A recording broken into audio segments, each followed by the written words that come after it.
Good morning, CrossFit Linchpin. Today is May 12th, 2020, and we're gonna have a quick chat today. That's how all long conversations start, right? We're gonna start with a quick chat and then things go sideways. But a quick chat that I think is very fitting given what's going on with the world right now, with the world being shut down and COVID-19 and all the craziness, about something called the Sickness, Wellness, Fitness Continuum, which is classic CrossFit methodology that I think is at the forefront of my mind anyway, when I look around at what's going on with the world and what you would want to have done to potentially have best prepared yourself to be the least affected if possible through everything that's happening with COVID-19. So the Sickness, Wellness, Fitness Continuum, if you're unfamiliar with it, it's fantastic. As I've said before in some of these other podcasts or videos, I highly recommend everybody goes back, read the What is Fitness article from the CrossFit Journal, and that's all the way back from October of 2002. It's an absolute gem. Really helps you understand what we do, why we do it, the methodology, and all that good stuff. In the What is Fitness article, CrossFit talks about its 4 standards of fitness. The first of which is the 10 general physical skills being blended across them. The second of which is the Hopper model. The third is the metabolic pathways. And the fourth, which is really probably the least popular of all the 4 models of fitness, is the Sickness, Wellness, Fitness Continuum. It's the least sexy, it's the least flashy and all that stuff, but man, I mean, it is spot on for today. So basically, in a nutshell, and again, this is classic CrossFit stuff. I did not invent any of this. It's the messenger. The Sickness, Wellness, Fitness Continuum says if you can picture that you have sickness is all the way on one side of the spectrum, fitness is all the way on the other side, and in the middle is wellness, okay? So sickness, wellness, and fitness. And for wellness, back when we used to give this lecture, we could almost replace that word with normalcy, okay? So sickness, wellness, and then fitness. And then you could take whatever classic measures of health that potentially you would find if you went to the doctor's office, and you could assign ones that were fantastic, ones that were maybe mediocre and therefore considered normal, and ones that were indicative of somebody in poor health. And you could assign those to sickness, wellness, and fitness. It could be what's considered blood pressure for an athlete or a resting heart rate for an athlete, what would be considered quote-unquote normal for the average citizen, and then what would be considered indicative of somebody would want to put you on some sort of pharmaceutical medication based upon what your blood pressure reading just was, something like that. You could play the same game with your A1C. You could play the same game with your body composition. You could play the same game, with a tremendous amount of factors. I think you understand what I'm talking about. And the goal of what we're doing in CrossFit, basically, was to push as many of those factors as possible as far away from sickness as possible. So we want better than average everything. We're greedy in CrossFit. I want you to be able to run, but I'm not going to stop there. I'm greedy. I also want you to be able to lift, but I'm greedy. I want you to have body weight capability.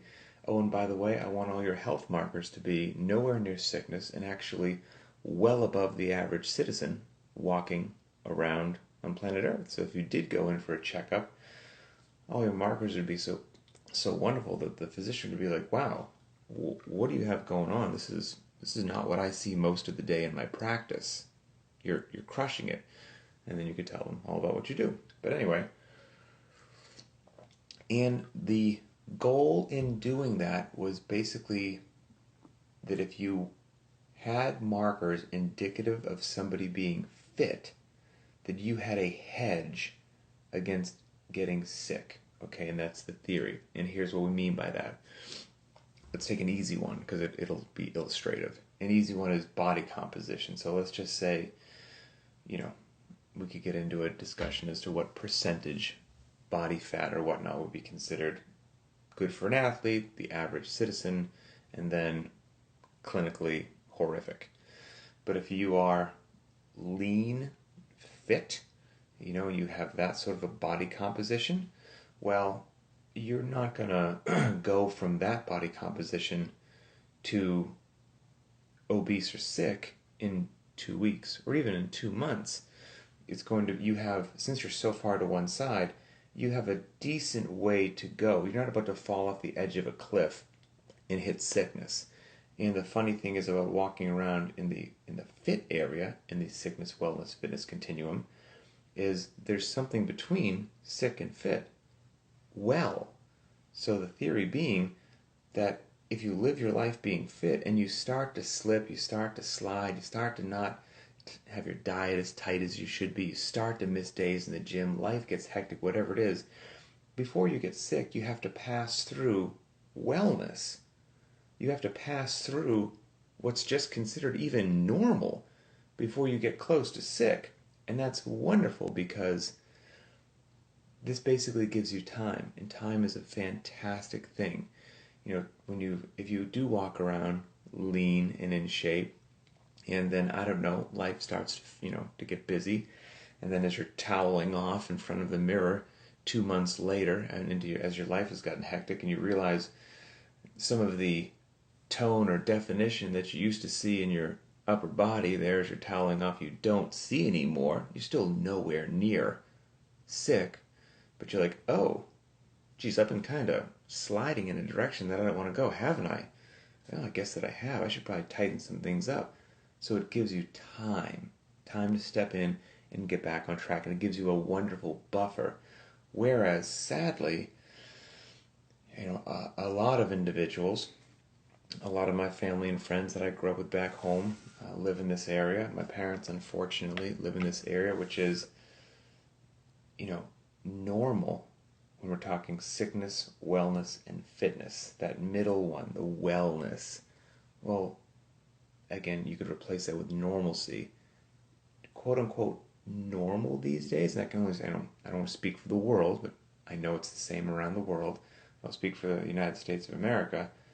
The normal American, the average American, doesn't even have those markers that we spoke about at the beginning of the video of, normal middle of the road blood pressure. Good body composition, but not great. Sadly, what's considered now a normal and middle of the road marker is far closer to sickness than it is to fitness. So that thing has shifted. Every year that goes by, the new normal is nowhere near healthy. And so now if that gets in people's heads as to what's normal, they're like, hey, look, I'm not sick, I'm average, I'm normal. Well, sadly, that might be true, but the problem with living there is if the new normal has health markers that are already not where you would want to be, then what you don't have is time that fit individual has. If you're already on the precipice between being moderately sick and very sick, because almost moderately sick is kind of the new norm, then if things start to slide, you don't have very far to slide until you're in very dangerous waters that you don't want to be in. There's tons of fascinating reading and data and stats, and again, we don't need to go down any crazy road with COVID-19 and, what you do or don't believe for, comorbidity factors and death markers and who it is affecting, who it's not affecting. I mean, that we would turn this into some sort of political debate that would get heated, and I don't have any interest in going there. But I do think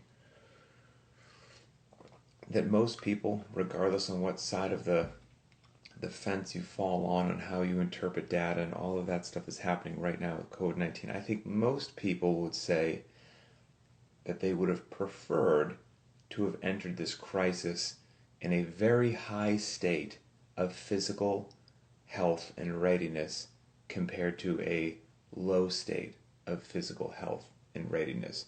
Regardless of where you fall on anything else, I think that is a very fair and very warmly embraced by all parties sort of statement. And that's basically all we're saying with the sickness, wellness, fitness continuum is your goal for your life in the way that you eat, in the way that you conduct yourself, in the movements that you choose to do, and all of that stuff. You want those decisions that you make every day to push you more towards fitness than wellness or sickness. And that's it. And this is classic CrossFit methodology that we've been preaching for, darn near 2 decades now at this point. And I just feel what's going on with the world right now, it could not be more relevant. I would also encourage everyone, just for a fascinating read, quite frankly, is to go to May 9th on CrossFit.com. May 9th, CrossFit.com. And there's an article there entitled, "If Americans Were Healthier, We Could Have Been Better Prepared for This Pandemic."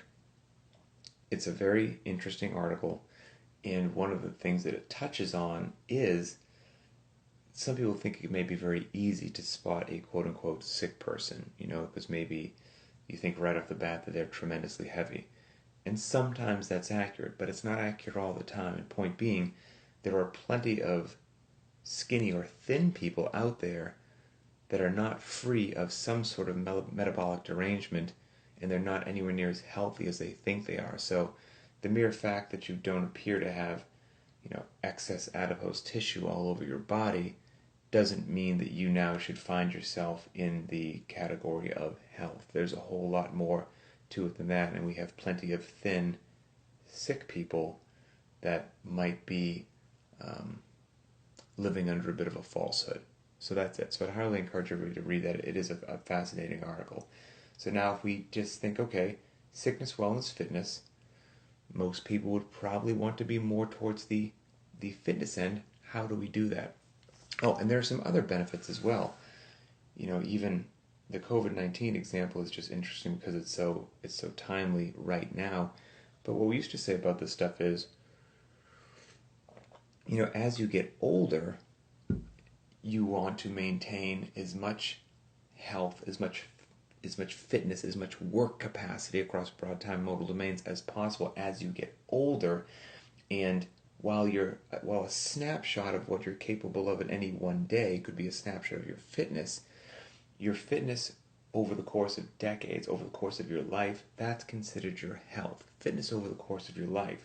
So the goal is both fitness, your work capacity, and health, maintaining that as elevated as possible for as long as possible. Because, and again, if we take that sickness, wellness, fitness, and we talk just about health markers, well, we could also put some fitness markers in there as well. So let's say your friend and mine, the burpee. Now bear in mind, I'm just pulling these numbers out of a hat, okay?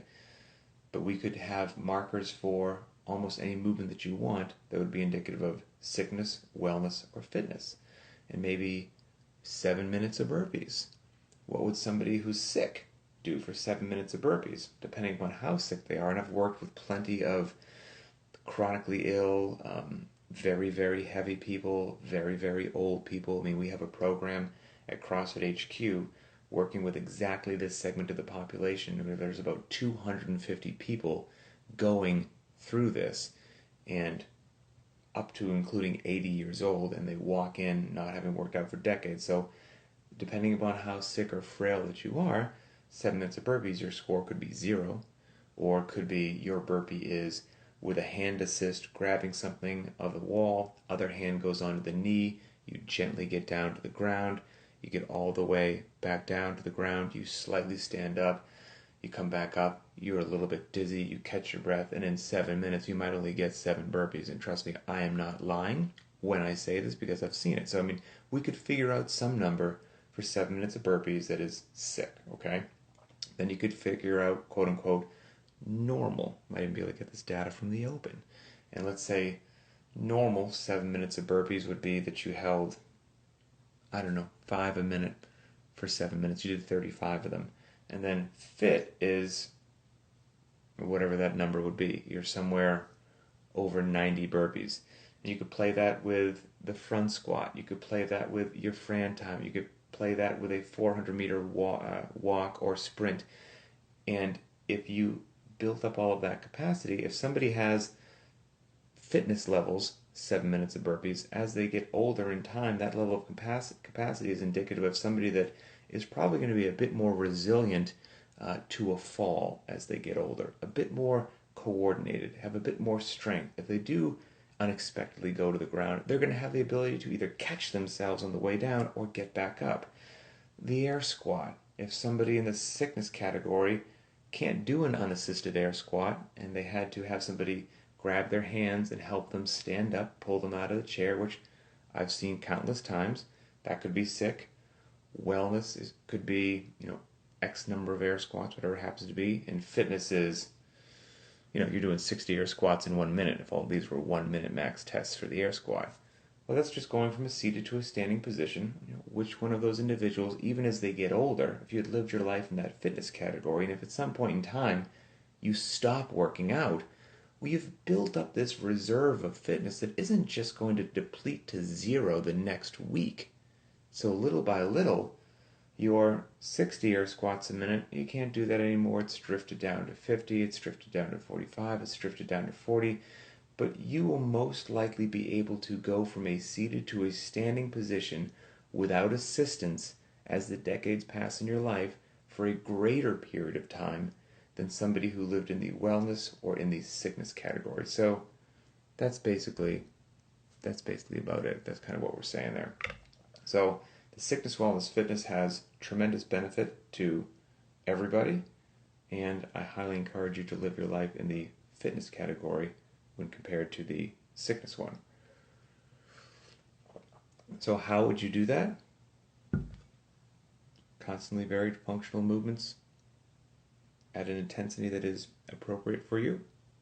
Find yourself some good crew, some good workouts, and eat clean, real food in an appropriate quantity, and do CrossFit, and rest when you need to rest, and things will be about as good as you can make them. There are obviously some factors and some categories that we don't have control of. There is a bit of a roll of the dice. There are some genetics that come into play. Most of us do know people that did live the lifestyle that you think you would want to emulate, from how they ate and how they moved, at least as far as we could tell, and still got ravaged by some sort of chronic disease that's an absolute tragedy far earlier in life than any of us would have thought. So there is some genetic component. I don't have a magic cure to change that. But with that being said, as far as we know on this planet, your best ability to stack as many of the cards and odds in your favor is going to come through constantly varied functional movements at high intensity relative to your capacity, and eating real unprocessed foods in an appropriate manner. And that's about all we can do, shy of changing our genetics. So that's it. I hope that helps. Let me see if I missed anything. Okay, let's see. The amazing portion of the program where I lean in close to the camera and just scroll. So far, so good. Okay, well, I guess we're good. Wonderful. All right, so once again, the original article that we're referencing is What is Fitness? From the CrossFit Journal, August 1st, 2002. Everybody should read it. It's fantastic. And then the recent article, which is entitled If Americans Were Healthier, We Could Have Been Better Prepared for This Pandemic. That can be found on CrossFit.com on May 9th, 2020, this year. So that's that. Let's see. DJ Maurice, do you do this every day? It depends on what you're talking about.